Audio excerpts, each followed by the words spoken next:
I would now like to introduce a very special person, a very successful woman in STEM. It is my distinct pleasure to introduce Dr. Jodi Haney as our keynote speaker. Ladies and women in STEM, please help me welcome Dr. Jodi Haney.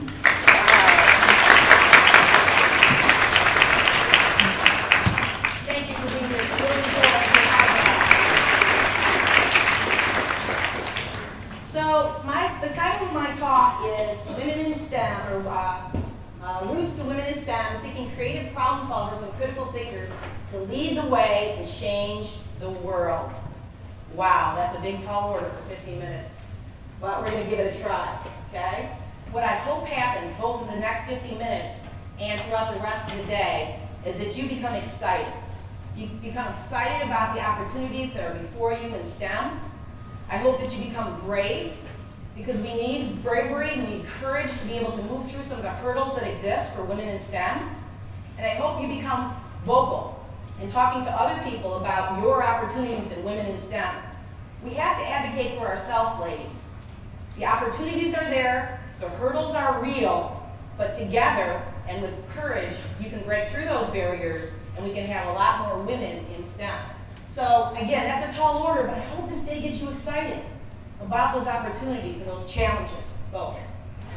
So what I want to do is I hope that some of you will be brave and bold and share with us a little bit. But first let's talk about science is, and we don't have to do that one up here in front, but what is science to you? I know my students who come to me at Bowling Green sometimes they have 60 hours of science classes, and I do the same activity with my students, and they sometimes say, that's a very difficult question.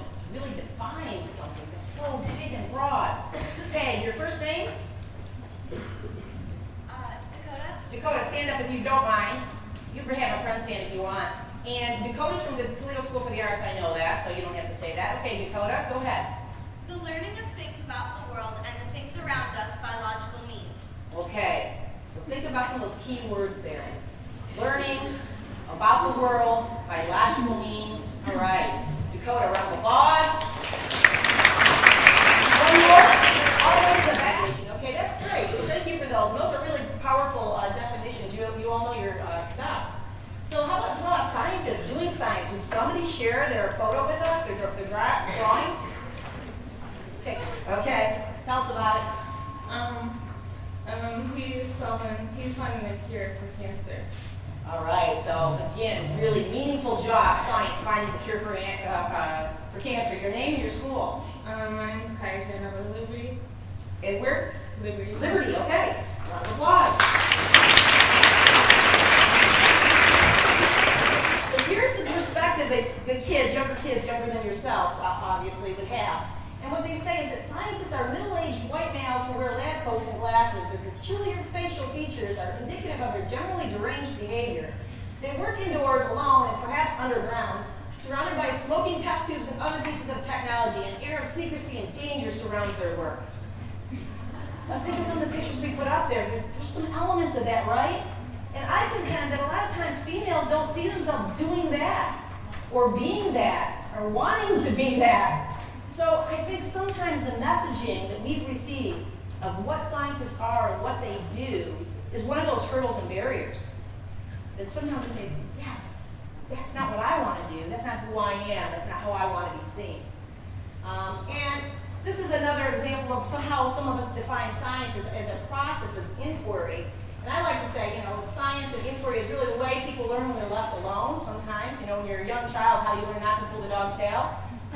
Nobody really tells you. You pull the dog's tail and you find out what happens. You say, okay, well, I get it. I'm not going to pull the dog's tail anymore. And you can see that it's a way of questioning, seeking knowledge or information, or finding out about phenomena, about the natural world. I liked your definitions too, though. They had those elements that science is hands-on and it's something that we do. So the way the activity is going to go is you have cups in front of you. Now you're going to have to hold your cup so that the little bit of water inside doesn't fly. If it does, raise your hand. You have some paper towel. We'll take care of that. You flip the card out of the way. Very little force. It's acted that washer, so it just dropped down into the cup, right? Whereas the card, it wants to do what it's doing. So at first it was doing nothing, but we applied a force to it. So now it needs to keep doing that, moving. works, acts upon. Okay, so this is infinity and beyond. We've talked a lot about today about some of the barriers that exist for women in STEM, girls in STEM. The fact that we need that courage, right, in order to speak for ourselves and to advocate for ourselves, to see ourselves as being in any career that we want to be in, and helping the guys around us understand that that's who we want to be. It's okay to draw us as scientists. We're good with that. Okay? It's okay. And to continue to draw ourselves and see ourselves in this world. We also need to redefine what science is. We need teachers to help us do that. Not something that's done by myself with a piece of paper in front of me, or maybe even in my lab with glassware in front of me. It's something that's done with people, with other people. It's something that's done out in the real world.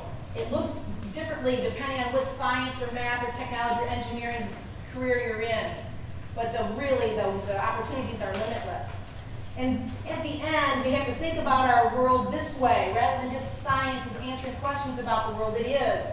We can really think about engineering our future together as women in science through questioning, imagining what the world might look like differently, designing some ideas to make that happen, building it, testing it, redesigning it, sharing the solutions.